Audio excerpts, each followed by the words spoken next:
जय श्री बृहस्पति देव, जय श्री राधे कृष्ण। आइए आज आप सभी भक्तजन गुरुवार व्रत की पुण्य कथा का श्रवण करें। ये व्रत प्रत्येक गुरुवार को भगवान बृहस्पति देव की विशेष कृपा प्राप्त करने के लिए किया जाता है। जो श्रद्धालु सच्चे मन, नियम और निष्ठा के साथ इस व्रत को धारण करते हैं, उनके जीवन से सभी प्रकार के दुख, बाधाएं और कष्ट दूर हो जाते हैं तथा सुख, शांति और समृद्धि का वास होता है।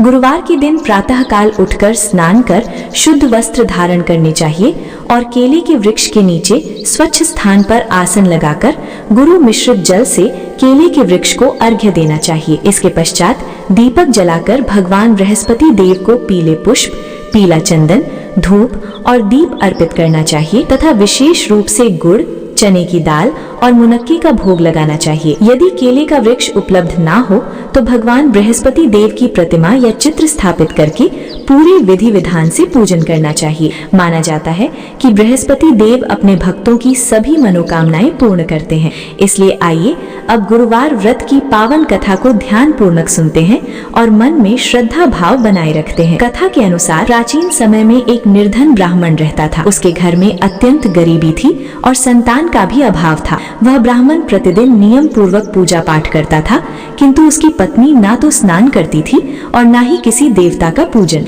इस कारण वह ब्राह्मण बहुत दुखी रहता और अपनी पत्नी को समझाने का प्रयास करता, परंतु उसकी बातों का उस पर कोई प्रभाव नहीं पड़ता। समय बीतने पर भगवान की कृपा से उनके घर एक कन्या का जन्म हुआ। वह कन्या धीरे धीरे बड़ी होने लगी। वह प्रतिदिन प्रातः काल स्नान करके भगवान विष्णु का स्मरण करती और विशेष रूप से गुरुवार के दिन बृहस्पतिवार का व्रत भी करने लगी। पूजा समाप्त कर वो पाठशाला जाते समय अपनी मुट्ठी में जौ भरकर रास्ते में बिखेरती जाती थी। जब वो लौटती तो वही जौ स्वर्ण में परिवर्तित हो जाते थे, जिन्हें वो चुनकर घर ले आती थी और अपनी पिता को दे देती थी। एक दिन वह कन्या उन स्वर्ण बने जौ को सूप में फटक कर साफ कर रही थी। तभी उसकी माता की दृष्टि उस पर पड़ी और उसने कहा कि यदि जौ सोने के हैं तो उन्हें फटकने के लिए सूप भी सोने का होना चाहिए। अगले दिन गुरुवार था। कन्या ने श्रद्धा पूर्वक व्रत रखा और भगवान बृहस्पति देव से प्रार्थना की कि यदि उसने सच्चे मन से उनकी पूजा की है तो उसे सोने का सूप प्रदान करें।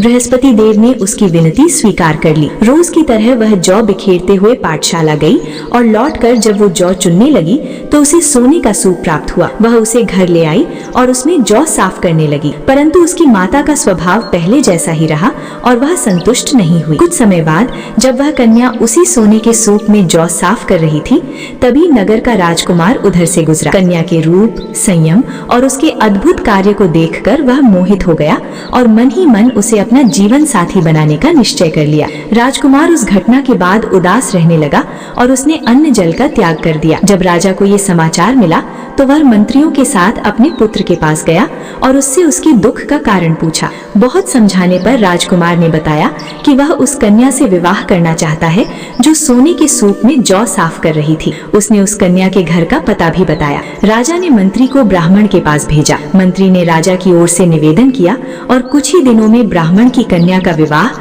राजकुमार के साथ बड़ी धूमधाम से संपन्न हो गया। विवाह के बाद कन्या राजमहल चली गई। इधर कन्या के विदा होते ही उसके माता पिता के घर में पुनः पहली जैसी गरीबी लौट आई। समय बीतने पर ब्राह्मण दुखी होकर अपनी पुत्री से मिलने राजमहल पहुंचा। पुत्री ने पिता की दयनीय दशा देखी और माता के विषय में पूछा। ब्राह्मण ने सब कुछ बता दिया। तब पुत्री ने उन्हें धन देकर विदा किया, परंतु कुछ समय बाद फिर वही स्थिति उत्पन्न हो गई। ब्राह्मण पुनः अपनी पुत्री के पास गया और सारी बात बताई। तब पुत्री ने कहा कि वह अपनी माता को राजमहल ले आए ताकि वह उन्हें सही विधि समझा सके। ब्राह्मण अपनी पत्नी को लेकर पुत्री के पास पहुंचा। पुत्री ने अपनी माता को समझाया कि यदि वह प्रातः स्नान करके भगवान विष्णु का पूजन करें और प्रत्येक गुरुवार को बृहस्पतिवार का व्रत रखें तो गरीबी दूर हो जाएगी। लेकिन माता ने उसकी बात नहीं मानी। वह प्रातः उठकर स्नान करने के बजाय बच्चों का जूठन खा लेती थी। एक दिन पुत्री को अत्यंत क्रोध आ गया और उसने अपनी माता को एक कोठरी में बंद कर दिया। अगले दिन उसने उन्हें स्नान करवाया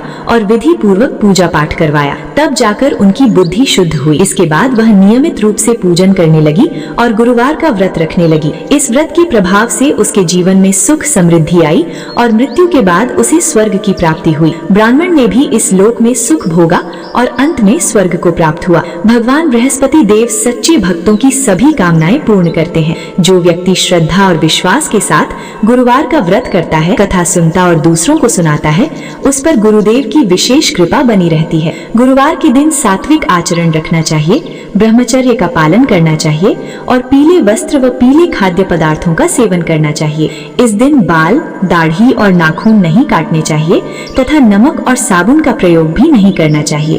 पूर्ण श्रद्धा से पूजन, कथा श्रवण और आरती करने से बृहस्पति देव अत्यंत प्रसन्न होते हैं और अपने भक्तों की रक्षा करते हैं। आशा है कि यह पावन कथा आपको अवश्य ही लाभकारी लगी होगी। यदि आप ऐसे ही व्रत, कथा और भक्ति से जुड़े ज्ञान को निरंतर प्राप्त करना चाहते हैं तो वीडियो को अवश्य लाइक करें, इसे अपने परिवार और मित्रों के साथ शेयर करें और यदि आप चैनल पर पहली बार आए हैं तो सब्सक्राइब करके बेल आइकन दबाएं ताकि आने वाली सभी धार्मिक कथाओं का लाभ आपको समय पर मिलता रहे। जय श्री बृहस्पति देव, जय श्री राधे कृष्ण।